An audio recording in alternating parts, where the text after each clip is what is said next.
The art of intimidation, like intimidation in general, is actually a very good thing to have going into a fight. When a fighter's kind of looking at their opponent like, oh shit, like I'm a little uncomfortable. Even in the small situations, I know people think fighters are fearless, but trust me, everybody got nerves. So I feel like intimidation pushes you to like, it gives that fighter the extra oomph. Some of these fighters aren't the greatest in their weight class, but I feel like the fights they are winning, it comes with the realm of being intimidating, a kind of a scary figure, but also they're skilled. But of course, I still think like being intimidating takes you a long way. So in this video, I'm going to be going through the most intimidating fighters in every single UFC division. For flyweight, I'm skipping it because there's no man on the planet who's 4'11" who's going to scare me or be, I'm sorry, it doesn't work for me, bro. I know I just gave a whole rant about how intimidation brings up your factor, but ain't no flyweight is scared of any other flyweight. They're looking across from a 5'4" man or maybe 4'2" man, and they're not going to feel that, you know what I'm saying? I don't care how scary you look, how scary you are, you ain't going to be a flyweight and be intimidating, I'm sorry. Which is kind of ironic that I said this because for Bantamweight, I'm starting off with Figgy. And anyone knows Figgy used to be a flyweight. But, like, Figgy's, like, weirdly special because it's just kind of the aura and the essence he comes in with a fight. And that little, like, red, like, fucking, whatever it's called, red dye on his hair, it's just, that's perfect. That's just the perfect intimidation sprinkle. He just sprinkles. That's like a little sprinkle of intimidation on his head. Pause.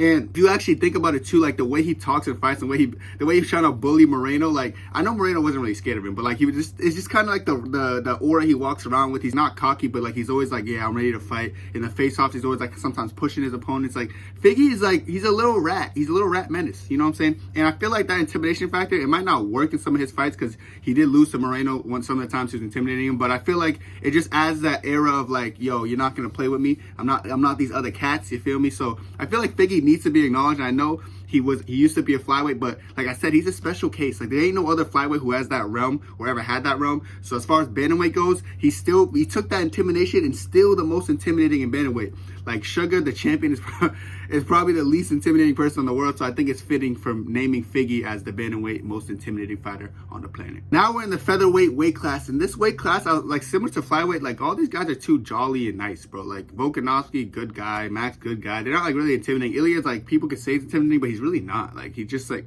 you know, he knows how to fight though. But someone who's intimidating, and it's kind of creepy intimidation, bro, it's Josh Emmett, because like Josh Emmett's such a nice guy, and then you see him put his fist through someone's face and they go unconscious and start, you know what I'm saying, and he's over there screaming like an aura, like ah, like his face looks, dude, that's that's next level intimidation, because it's the people who look nice but then do that to another human being and then kind of walk off and start screaming like a whole new person. That's what's scary. And then you go to the post-fight interviews like, yeah, it was a great fight, man.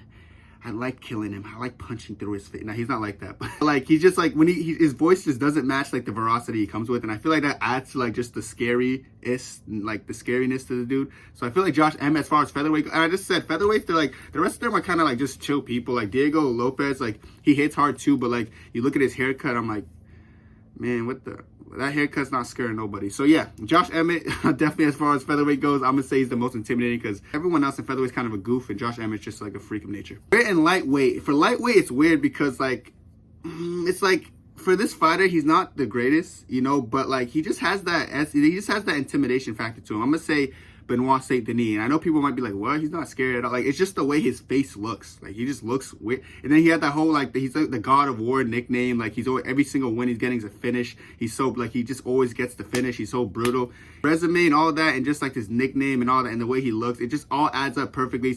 I don't even know if he's, like, he has, like, a military background, but I've literally heard about, like, him. He used to have, like, some kind of military background. So that just adds to the intimidation factor. So all that being said, and he's from France. I know people from France are usually, like, Cyril Gane, very demure, very petite, very nice, but I feel like he's like not really like that kind of French dude. So yeah, I feel like BSD, as far as lightweight goes, it's like I could have said Islam, but you know, Islam's just too funny and nice on the mic. I feel like, I don't know, even though he's scary in the octagon, but like I feel like BSD just is the full package. He doesn't even talk too much either. Like he's not a big talker, like shit talker, which kind of adds to like, why is he so quiet, bro? Can you talk shit? You know what I mean? Which just adds to the intimidation factor. So I feel like as far as lightweight's concerned, I'm gonna have to give Benoit Saint Denis the advantage. Now we're in the welterweight division. I feel like this one's kind of self-explanatory. Shavkat Rakhmonov, the Kazakhstan fighter who has 18 fights, 18 finishes. That resume just adds, like, it speaks for itself, bro. Never losing a fight is one thing, but never losing a fight and finishing every single person you fight is another thing. And then just the way he, like, bro, the Kazakhstan flag, I don't know what it is about the flag itself that just adds aura. It just makes him look like, I don't know, just cooler and just better. And it's like, and then all the things, just like the way he like doesn't speak English, I guess that kind of adds to it. Once he starts speaking English, it's gonna make it more intimidating, because when he's speaking broken English, there's nothing scarier than that. So like he has potential to even be more intimidating as he like progresses. But as for right now, I'm definitely gonna say, as I don't care what welterweight you're talking about. Like Bilal's like he fights dangerous and stuff. But wait, let me not say fights. But like, well, yeah, he fights dangerous. People are gonna come and say he goes to decision. But yeah, Bilal's like one of those people. Like he's champ, but like he talks like, the way he talks and stuff, I feel like, I don't know, people aren't gonna be intimidated by that. And then Usman, like,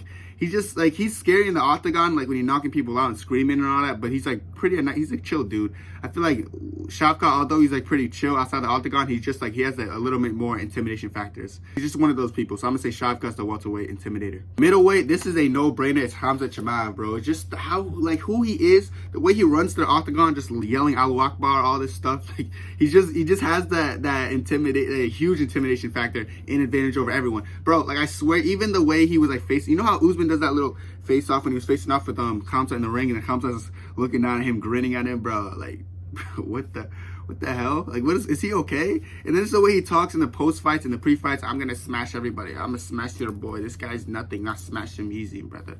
It's like, dude, like, I would hate to have to fight Khamzat. Like, you can't, like, if I had it, like, I feel like I'd have a nightmare, like, having to fight him. He's one of those people, like, people just don't want to fight because, like, it's just so much that comes with it. And it's that first round is like, I bet fighters doubt themselves going into that first round, like Khamzat, like, am I gonna survive? Am I not? Oh man, it just sucks, dude. Like it really just sucks. I really think he's the most intimidating on the roster, period. There might be some other people up there, but I just feel like Khamzat, just the way he acts, the way he is, just who he is in general, is just like a little bit like, it makes people uncomfortable, because like even the scariest fight, he's been in there with like Usman, he's been in there with Burns. When he went in there with Burns, by the way, that's when like Burns was like at his best. He only ever lost to Usman, who's like one of the best too. So in the way he was just picking up Burns and kind of walking him, the way he picked up Leach, walked him, the way he was rolling with Kevin Holland, it's just his great wrestling obviously adds to the intimidation, because people just don't want to go in there and they constantly get wrestled by Khamzat because they know he's not going to stop and he's going to try to kill you in the first round. And I feel like that just adds to it. And then just his mentality, how he thinks he's the best. He's like, he's always jump rope and talking about smash everybody, I kill everybody, I need the money, my mother, you know what I'm saying? Like, he's crazy. That's like a Mike Tyson kind of crazy, you feel me? So I feel like Khamzat's definitely special. And I feel like this whole video kind of revolves around him and some other guy I'm going to mention later. But like, yeah, he's just in a different intimidation guy. As far as intimidation goes, like, I feel like it's just Khamzat, and it really is what it is. Of course, for light heavyweight, you guys know where this is going. It's going to be Alex Poatan Pereira. I feel like Alex is obviously the guy to go to in light heavyweight. Like, Ankalaev is, one thing I would say, Ankalaev's a close runner-up. And let me tell you why. Let me just explain something why. Ankalaev, like, he has so many knockouts. And every time he knocks out people, he doesn't really celebrate. He kind of like knocks them out, then walks a little bit, and then like stretches, flexes maybe. He just doesn't like really scream. Like, people would knock people out and be like, ah, or like do something funny. But like Ankalaev kind of just knocks people out and walks off. So I feel like he's an honorable mention. But of course, Pereira, like what gives him it's like his stare before he even fights you. There's no way you're not shitting yourself. Like, I've seen people have like entertaining scares. Like him and Yuri, they were like, that first stare was crazy. Him and Izzy, like, they were not breaking eye contact, and Izzy in the UFC 287. Like, so people try to match the energy, but I'm saying like, it's just hard to, because his facial features, like, I'm not even trolling, like, he was meant to like stare people down and like break their will. Like, I don't know if you guys ever seen the Easter Island like statues and stuff. That's literally what his face resembles. He's kind of like a Titan, if people know what Attack on Titans is. It's just a different kind of like stare. I feel like he was literally made to intimidate people. And then to add to that, it's just like being intimidating like that's one thing, then actually having like a one punch knockout power to like put away anyone, that's another thing. That just adds to that whole realm of like, you're not fucking with me, dude. So like, Alex Pereira, as far as that goes, I feel like I have to give him over like someone like Ankalaev, just because like when I think of intimidation, I do think of him and Khamzat. That's really the two who I go back and forth on, because like they're the two most intimidating people in the UFC for sure.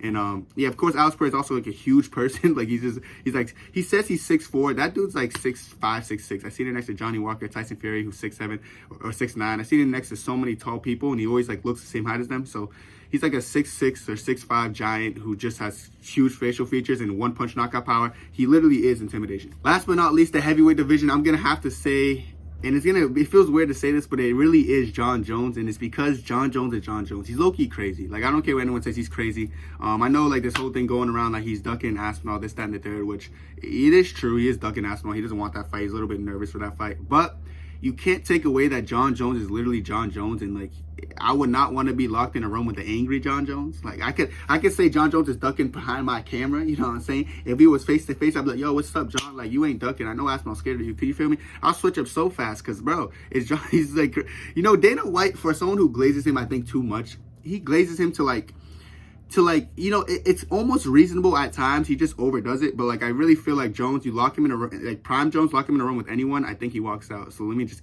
channel my inner Dana White. He really, like, since his early career, he's been intimidating. Like, and even the way he, like, in face-offs, it's funny because he doesn't even look at people, and it's intimidating. It's like he doesn't look at you. Like, and when he's facing off, sometimes he just looks down or looks behind you. But it's still something weird about that that makes you uncomfortable. And then like his whole thing with DC, like, what he was saying to DC, like, when they thought they were off the air, he was like, yes, you still there, pussy? And all this shit. I'm like, damn, this guy's not normal. There's something, some screws loose. So I really feel like that's one of those things where, like, is he all right, bro? What's going on with Jones? So maybe something deeper than just him trying to be intimidating. Maybe he's a little bit just, like, unstable. I'm joking. If you see this, I'm joking. But yeah, I do think John Jones is like one of the more intimidating fighters in the UFC, and definitely number one in the heavyweight division. That's it for me, though. Let me know what y'all think, bro. I feel like I hit the nail on the head. There might be like some like 50-50 ones in here, but let me know what you think. That's it for me, and God bless. 2, 3, 4.